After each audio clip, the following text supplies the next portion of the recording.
Incredible India में judiciary एक ऐसे इंस्टीट्यूशन है जहां आम लोगों का भरोसा होता है, लेकिन कभी कभी कुछ फैसले ऐसे होते हैं जो सिर्फ कानूनी डिबेट नहीं बल्कि राष्ट्रवाद और राष्ट्र की सुरक्षा तक को क्वेश्चन करते हैं। बॉम्बे हाईकोर्ट के 3 हल्के से लगने वाले लेकिन काफी गहरे और पॉलिटिकल इम्पैक्ट रखने वाले जजमेंट्स ने रीसेंट वीक्स में एक छुपी हुई लड़ाई को स्पॉटलाइट में ला दिया है और इस सब का एक कॉमन नाम है जस्टिस सोमाशेखर सुंदरेशन। क्रिटिक्स ने जस्टिस सुंदरेशन के दिए गए रीसेंट ऑर्डर्स के बाद उनके नेक्सस को भी सामने लाया है, जो काफी शॉकिंग है। और सबसे ज्यादा शॉकिंग ये है कि ये नेक्सस किसी पॉलिटिकल पार्टी के साथ नहीं बल्कि जॉर्ज सोरोस के साथ ड्रॉ किया गया है। लेकिन आखिर पूरी बात है क्या और क्यों जस्टिस सोमाशेखर सुंदरेशन को ऐसे शक की निगाहों से देखा जा रहा है, आइए जानते हैं। तो सबसे पहले बात कर लेते हैं उन 3 फैसलों की जिसकी वजह से ये सस्पिशन रेज हुआ है। पहला फैसला, एक मुस्लिम लड़की खादीजा जिसे पाकिस्तान जिंदाबाद बोलने के लिए अरेस्ट किया गया ऑपरेशन सिंदूर के दौरान, उसे बॉम्बे हाईकोर्ट ने बेल दे दी। सिर्फ बेल ही नहीं बल्कि बेंच ने गवर्नमेंट को भी झाड़ दिया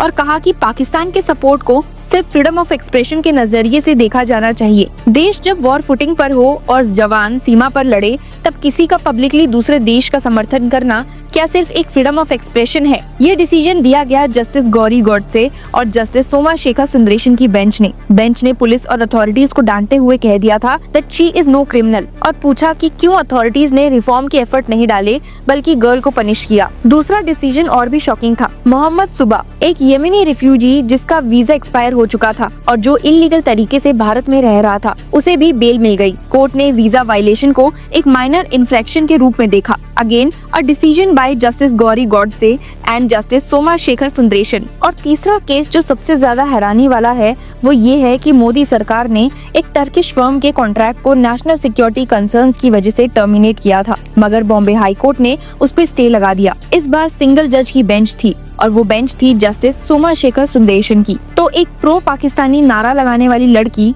एक येमेनी इलीगल इमिग्रेंट और एक टर्किश फर्म जिसका कनेक्शन नेशनल सिक्योरिटी से था, तीनों केसेस में एक ही नाम रिपीटेडली देखा गया। क्या ये कोइंसिडेंस है या कुछ और? अब इसी कंफ्यूजन को दूर करने के लिए और समझने के लिए क्रिटिक्स ने एक एनालिसिस किया। उन्होंने जस्टिस सोमाशेखर सुंदरेशन के पास को भी टटोला। ऐसा करने पर पता चला कि जस्टिस सोमाशेखर सुंदरेशन का नाम पहली बार तब आया जब फरवरी 2022 में सुप्रीम कोर्ट कोलेजियम ने उनका नाम बॉम्बे हाईकोर्ट के जज के रूप में रिकमेंड किया, लेकिन मोदी सरकार ने तुरंत उनकी अपॉइंटमेंट पर क्वेश्चन उठा दिया था। सिर्फ इतना ही नहीं, इंटेलिजेंस ब्यूरो ने उनके पास social media post, public views जो सब जुडिस मैटर में दिए गए थे और कुछ क्वेश्चनेबल एफिलिएशंस को लेकर ऑब्जेक्शंस रेज किए। और इसी बीच सबसे बड़ा नाम जो उनके कनेक्शन से जोड़ा गया वो था ऑक्सफैम इंडिया का। जी हाँ, वही ऑक्सफैम जिस पर LTTE के आर्म्स देने का आरोप लगा, जो एलिजली जॉर्ज सोरोस की ओपन सोसाइटी, फोर्ड फाउंडेशन और रॉकी फेलर फाउंडेशन जैसे ग्लोबल प्लेयर्स से फंड होती है और जिसे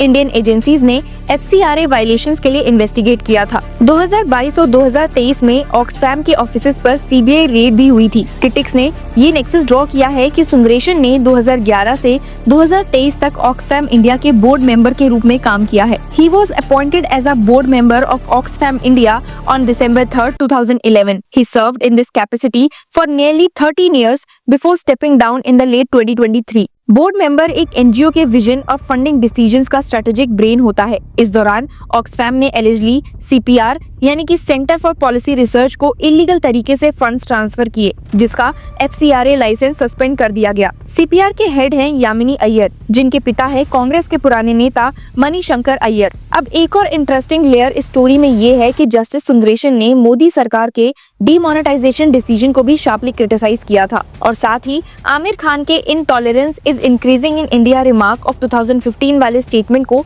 सपोर्ट करते हुए एक आर्टिकल भी लिखा था। इंटेलिजेंस रिपोर्ट के मुताबिक उनका ट्विटर अकाउंट भी सस्पेंड किया गया था नेशनल इंटरेस्ट के वायलेशंस के चलते। तो अब सोचने वाली बात है कि एक ऐसा वकील जिसका पूरा बैकग्राउंड फाइनेंशियल रेगुलेशंस में था, जिसे कॉर्पोरेट लॉ का एक्सपर्ट माना जाता था, उसे हाई कोर्ट का जज बनने पर मोदी सरकार को इतना डिस्कम्फर्ट क्यों था? इसका रीजन है आइडियोलॉजी, वो भी एक ऐसी आइडियोलॉजी जो ऑफन नेशनलिस्ट सेंटिमेंट्स के खिलाफ खड़ी दिखती है और जुडिशरी के अंदर क्वाइटली सीप कर रही है। और जब एक वकील का पास्ट एफिलिएशन सोशल कमेंट्री और एंटी एस्टैब्लिशमेंट व्यू इतना स्ट्रॉन्ग हो तो उसके फैसले भी किसी बायस से फ्री होंगे, ये कैसे मान लिया जाए। सुप्रीम कोर्ट कोलेजियम और मोदी गवर्नमेंट के टसल 2 साल तक चलती रही और finally Modi government had to succumb under the pressure of the collegium. Supreme court collegium ने प्रेशर बनाया और नवंबर 2023 में 2 साल के टसल के बाद जस्टिस सोमाशेखर सुंदरेशन को बॉम्बे हाई कोर्ट का एडिशनल जज बनाया गया। ये जुडिशरी और एग्जीक्यूटिव के बीच की एक आइडियोलॉजिकल लड़ाई थी जिसमें जुडिशरी ने अपनी जीत दर्ज की, लेकिन क्या इस जीत में राष्ट्र की हार छुपी थी? जो लोग जुडिशरी को सेक्रेट काउ के रूप में देखते हैं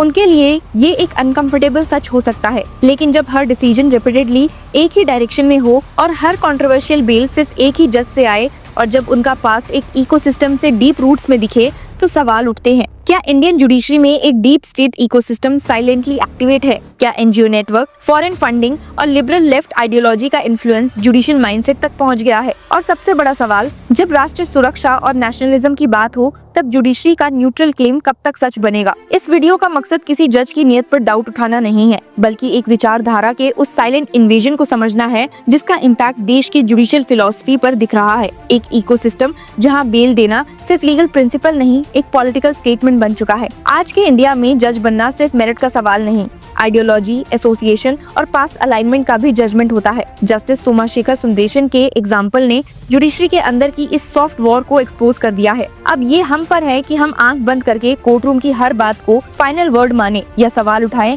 कि जस्टिस भी कभी कभी बायस्ड हो सकता है। आपकी इस पर क्या राय है, हमें कमेंट्स में जरूर बताइए। And keep sharing your views following law Chakra. Thank you so much. Hello law lovers and justice seekers, welcome to law Chakra. हम आपके लिए लेकर आए हैं कुछ बहुत ही exclusive. Introducing law Chakra prime membership, जो आपको देगा exclusive access like never before. Full insider access, वो भी बस घर बैठे। यही नहीं, प्राइम मेंबर को मिलेगा access to exclusive interview session with renowned जजेस, लीगल एक्सपर्ट्स एंड लॉयर्स। ऐसे इनसाइट्स जो आपको कहीं और नहीं मिले। इसी के साथ अगर आप कभी सोचे कि हम कैसे लेकर आते हैं आपके लिए ये लीगल अपडेट्स, तो इसके लिए भी प्राइम मेंबर्स के लिए है हमारे पास एक special sneak peek behind the scenes of law chakra. Brainstorming session से लेकर ब्लूपर्स तक सब कुछ। In short, more content, more update and more analysis. Political legal controversies हो या इन डेप्थ लीगल सेशंस, सब कुछ आपको मिलेगा एट वेरी मिनिमल प्राइस। बनिए लॉ चक्र की प्राइम मेंबर और अनलॉक कीजिए full potential of legal knowledge. अभी ज्वाइन कीजिए